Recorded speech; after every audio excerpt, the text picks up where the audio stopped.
periodo de sesiones y de preguntas y respuestas, rogándoles nada más ser muy puntuales con el tiempo. ¿Sí? Sí. Sí, quienes nos están haciendo el favor de vernos desde Morelia, usando estas cuestiones de la tecnología de la información, que es otro tema que deberíamos de estudiar, y su relación con cómo piensan y qué es lo que les interesa a los adolescentes, ¿no? Dicen, las prácticas sexuales, calendario, intensidad y el conocimiento anticonceptivo de la población joven indígena está medido. Hay programas específicos para esta población. La estrategia contempla medidas específicas para la población indígena. ¿Se sabe si una vez que inician su vida sexual, qué tan activos sexualmente son los jóvenes? Estas son las preguntas que nos hacen desde Morelia, de la UNAM. Pues yo puedo comentar algo. No sé si habían confirmado dos de las compañeras de la Secretaría de Educación Pública de la Dirección General de Educación Indígena. No sé, está aquí Xochitl, Olvera, Rosalinda. Tenemos un buen rato trabajando con ellas. Ellos trabajan, pues ahora sí que ellos son los encargados de la educación sexual indígena. Yo creo que está empezando, ¿no? Hay investigación, hay datos. Nosotros hemos trabajado bastante porque cuando trabajamos telesecundarias llegamos a muchas zonas indígenas. Estas investigaciones que yo les mostré de las chicas violadas y ¿no? o obligadas a casar, eso es una cosa que está pasando, que sigue pasando, ¿no? Los matrimonios arreglados todavía ocurren en muchísimas zonas indígenas y el programa tiene que adaptarse específicamente. Nosotros estamos metiendo, les decía yo, trabajo comunitario, se tiene que hacer necesariamente trabajo comunitario. Nosotros se tiene que hacer traducción, ¿no? Entonces nosotros hemos capacitado a maestros bilingües, que ellos harán la traducción al MEPA, ¿no? Estas investigaciones que les presenté son investigadoras indígenas, eso olvidé decirles, y eso es bien importante, que está una mujer MAPA, que está en la comunidad MEPA, haciendo el estudio, ¿no? Entonces, esa de la perspectiva ¿cómo se llama? Intercultural, que se usa hoy tanto, se está empezando a hacer, porque se tiene que hacer con ellas. Y afortunadamente hay una universidad y hay investigadoras ahora que están saliendo de las universidades indígenas, se están pasando algunas mujeres indígenas, pero la situación del embarazo indígena es en uniones forzadas a veces, muy tempranas, por supuesto que se inician más temprano que todos, porque pues a los 13 ya la están casando y a los 14 y a los 15 unidas o las violan también, eso es muy grave, pero es una situación de embarazos deseados, yo les digo embarazos por inercia, porque ni lo piensan, como que es lo que te toca casarte y ahora te toca tener hijos. Y si te vas a Estados Unidos, pues allá vas a cuidar hijos también, entonces es una situación de una inercia que requiere un programa específico y materiales específicos, muy particulares ¿no? para llevarlo a cabo. Gracias, sí. Por allá, sí.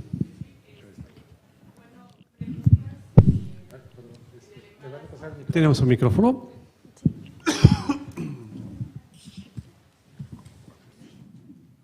Buenos días. Pues ahora sí que quien quiera contestarme. La pregunta es, efectivamente hay embarazos deseados, pero no se basa en una idealización de la vida de pareja, ¿no? En esa idealización de tener una pareja y en la idealización de un país ideal donde también voy a tener un buen ingreso, con un buen trabajo que me dé una buena calidad de vida. Esa es la pregunta, gracias. ¿Quién la toma? Bueno, yo sí creo que puede estar una idealización atrás y yo creo que también es una estructura de género muy importante porque las mujeres se valoran en los contextos indígenas, en los contextos de mayor pobreza, por siendo madres y esposas, ¿no? Entonces realmente no tienen muchas alternativas de desarrollo personal y creo que eso también tiene mucho que ver con, bueno, si tengo que valorarme voy a ser madre y voy a ser esposa. Por otro lado también hay que considerar que muchas veces la misma pregunta se le pregunta en el momento de la encuesta. Entonces también depende mucho de qué pasó antes. O sea, fue deseado o no fue deseado, pero muchas veces ya lo tuvo, ya se divorció, etcétera, entonces puede haber sido no deseado. O al revés, pudo haberle ido bien, ya se olvidó del dolor del parto, etcétera. Y entonces, bueno, hay que tomar en cuenta que ese tipo de preguntas son, primero, subjetivas, ¿sí? Y segundo, es muy importante ver cuándo se les pregunta, ¿no? Gracias. Buenos días. Vicente Díaz, de la Federación Internacional de Planificación Familiar. La pregunta es para el doctor Gutiérrez. En la mayoría de los programas exitosos europeos, fundamentalmente, se plantean evaluaciones multinivel, a nivel distrital, y después se van agrupando y a ciertos tiempos ajustan las estrategias para que realmente se obtengan los resultados esperados. En esta evaluación que usted plantea, ¿está considerada esa posibilidad o va a ser a intervalos más prolongados en donde posiblemente la posibilidad de ajuste sea menos efectiva? Bueno, en buena medida el reto está en la posibilidad de que se vaya generando la evidencia suficiente para ir generando, el monitoreo, el sistema de monitoreo propuesto es un sistema de monitoreo permanente que se irá alimentando en función de los datos que se vayan recopilando. Pero creo que un componente muy importante justo de este enfoque integral que mencionaba para la evaluación es que se está proponiendo el desarrollo de una evaluación de implementación y una evaluación de procesos de cómo se va llevando a cabo la propia estrategia. Esto quiere decir que queremos el próximo año primero analizar de qué forma se está haciendo la comunicación entre los distintos niveles de gobierno, porque al final pues, la estrategia tiene que operar en territorio, ¿no? Entonces tiene que llegar a los municipios justamente, de qué forma fluye la información y los recursos asociados con la misma, y en términos de los procesos entender los mecanismos de coordinación entre todas las distintas instancias e igual niveles, y la lógica de estas evaluaciones es pues, generar justamente recomendaciones de cómo se puede alinear mejor los procesos, la propia implementación, hacia el objetivo propuesto para la estrategia. Gracias. ¿Alguien más por aquí?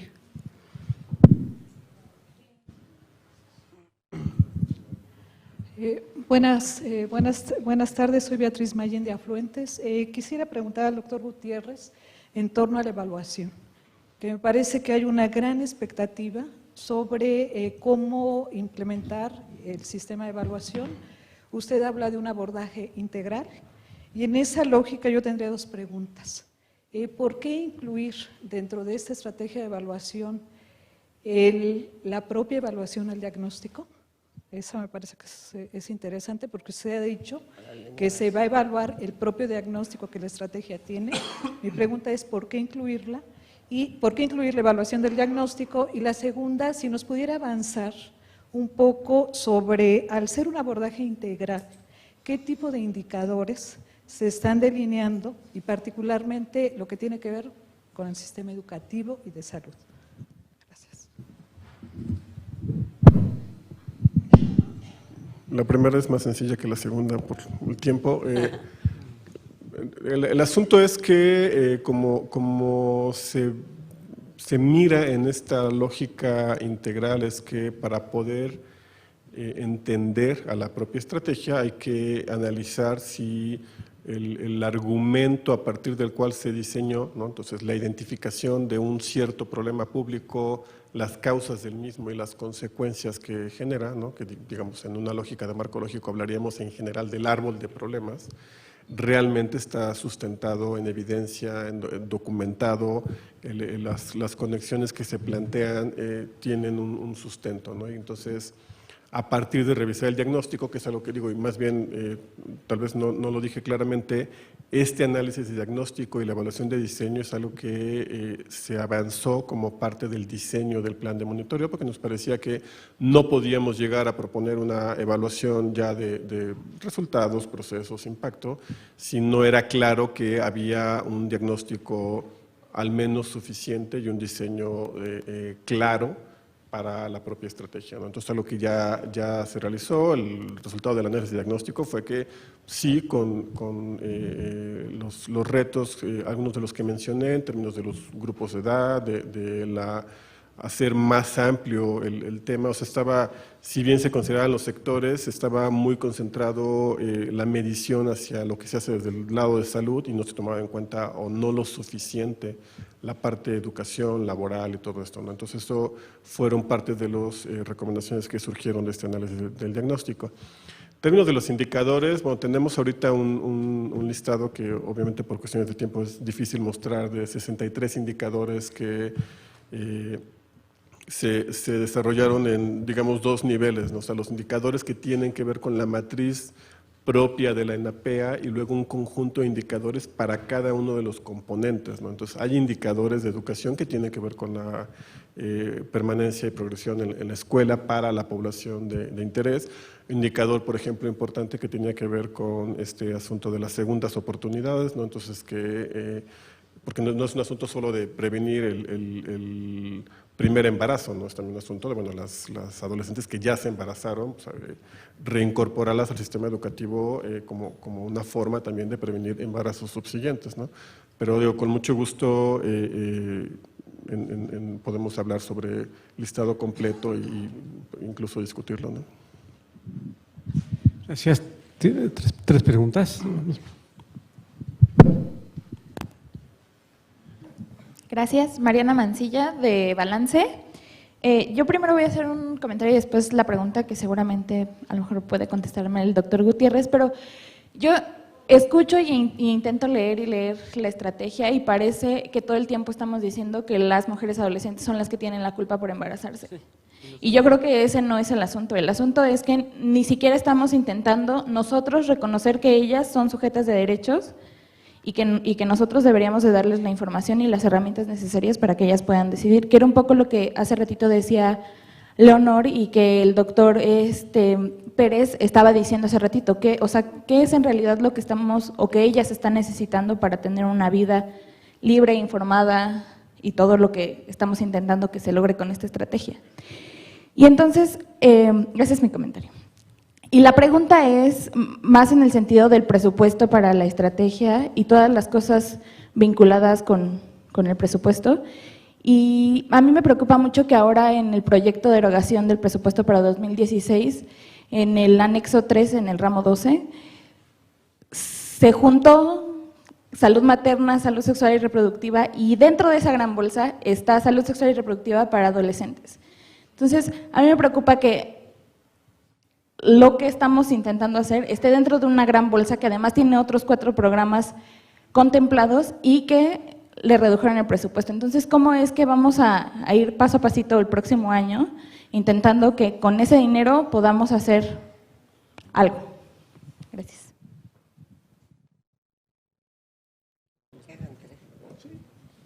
Erika Barrón, de una organización no gubernamental y maestra universitaria. Bueno, me llama mucho la atención que finalmente, aunque las encuestas están segmentadas por sexo, sigue siendo la gran actora la mujer. Noto que hay, por lo menos lo que nos presentaron, hay 5% de hombres que han embarazado alguna antes de entrar a la universidad, preparatorianos que han embarazado a alguna mujer. Y yo creo que es importante que retomemos su vivencia. 5 de cada 100 pueden ser buenos promotores de estas afectividades que dice el maestro Pérez Islas. Y también me parece que está ausente. Seguimos tratando de hacer cosas desde nuestra lógica adulta. Aunque se dice trabajo comunitario, seguimos pensando en los maestros, o sea, en la figura de autoridad, es decir, seguimos desacreditando lo que los jóvenes son capaces de hacer. No veo muchos cómo. Tengo otra pregunta y bueno, digo, ustedes que están más en el ámbito de la investigación, ¿qué estrategias hay para reincorporar a una chica a la escuela, una mujer? E incluso, aunque bueno, el hombre seguramente pueda tener más expectativas de seguir estudiando porque además es su papel socialmente asumido, ¿como para qué? Es decir, Parece que hay una conexión directa con el mercado de trabajo, pero también los espacios educativos tendrían que ser aquellos que, además de socializar, les resignificaran lo sentimental o lo afectivo. Tengo otra pregunta, si alguno de los ponentes ha trabajado las nuevas estrategias comunicativas desde las redes sociales, o qué está pasando con ellos, porque efectivamente la gran educación sentimental está pasando por lo que escuchan y no tiene nada de revalorar el cuerpo, al contrario, es altamente denigrante, y yo no veo que, por lo menos en la práctica cotidiana, el currículum se vuelva transversal hacia hacer la crítica, de manera que, bueno, hay un tema de tutoría, ¿no?, que abordan la cuestión de la salud sexual y reproductiva, pero no se vuelve a abordar en matemáticas, ni en lectura y redacción, ni siquiera en aspectos de historia o de otras materias. Es decir, el género y todos estos aspectos del cuerpo de los jóvenes tendrían que ser transversales, no completos. Por ahí decían, Gabriela, si era completo o no completo. Yo creo que el reto tendría que ser transversales, entonces quiero saber si también hay algo que se esté investigando o haciendo en esta área. Gracias. Buenos días, soy profesora de nivel secundaria de Legalización Xochimilco. Mi nombre es Xochitl. Y bueno, soy estudiante del diplomado de afluentes, que agradezco muchísimo a esta organización tan importante para nosotros, los profesores. Y bien, mi pregunta sería, ¿por qué no se invitó a aquel representante de Secretaría de Educación Pública? Porque finalmente, si estamos viendo que el sesgo o la problemática de lo embarazo en adolescentes es precisamente en ese periodo en el cual ellos se encuentran estudiando. O sea, estamos hablando de jóvenes de 15, 19 años o menos, que finalmente están en una etapa de formación, de educación. Es muy interesante saber por qué no se invitó a la mesa a un representante de esa área. Y bueno, también me es importante saber esta situación con respecto de que, como dice Sabater, y esto sería para todos y cada uno de ustedes, que educar está en la llave de todos, ¿sí? No solamente el sector educativo, sino todos conformados como sociedad. Entonces sí sería importante saber qué pasó con la Secretaría de Educación Pública ante un cuestionamiento como este. ¿Qué estás haciendo en esta situación? Gracias. Bien, la actuaria Palma.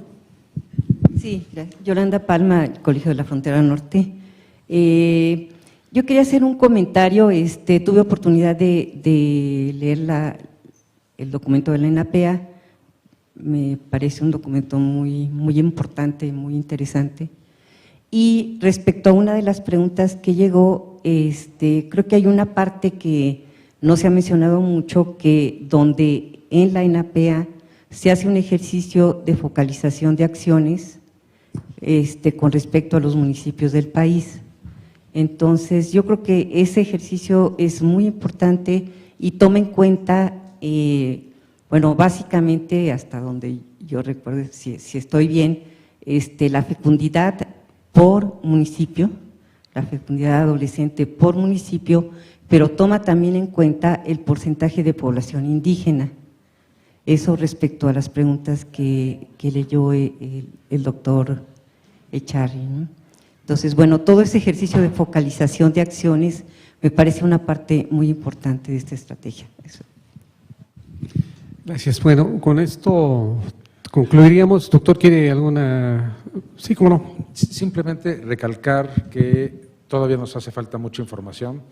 Sé que el Instituto Nacional de Salud Pública está haciendo ahorita una encuesta de niñas, mujeres, y no me acuerdo cómo se llama, para UNICEF, ¿no? Pero, por ejemplo, está pendiente la encuesta nacional de la juventud, está pendiente una encuesta nacional de sexualidad que una investigadora por lo menos de Flaxo la ha intentado hacer y no se ha podido por falta de recursos, y creo que esto de ahorros mal vistos a la postre nos van a generar más. Y respecto a la cuestión indígena, Desafortunadamente en este país, que estamos acostumbrados a hablar de encuestas, yo solo conozco una encuesta en cuyo marco mensual está prevista la cuestión étnica y que es la ENSADEMI.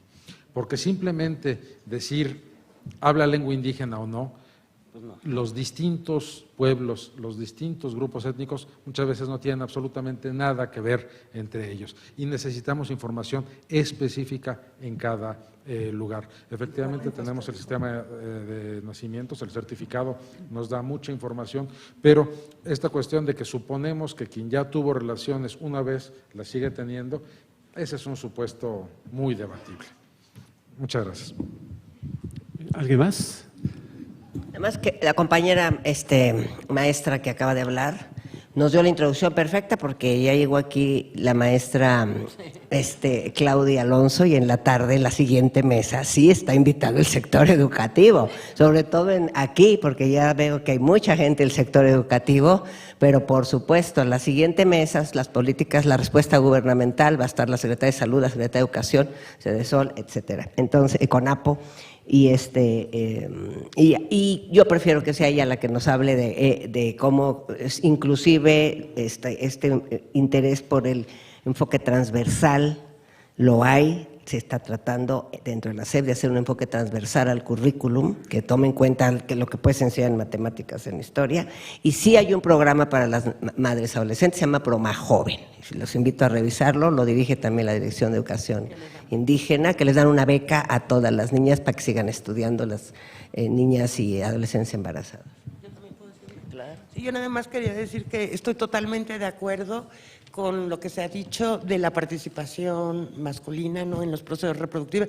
Bueno, en mis encuestas que sí analizamos de 12 a 19 años, tanto hombres como mujeres, queda clarísimo, no lo pude mostrar en 10 minutos, pero queda muy claro la importancia de los significados del hombre respecto al condón, a la virginidad femenina, a toda una serie de relaciones con prácticas sexuales y reproductivas, y entonces ya no los podemos dejar de lado, porque además son los que consiguen, el 80% son los que consiguieron el método de la primera relación sexual, que es el preservativo, ¿no? Entonces ya no podemos dejar de lado estos estudios y no nada más adentrarnos en las mujeres, ¿no? Nada más.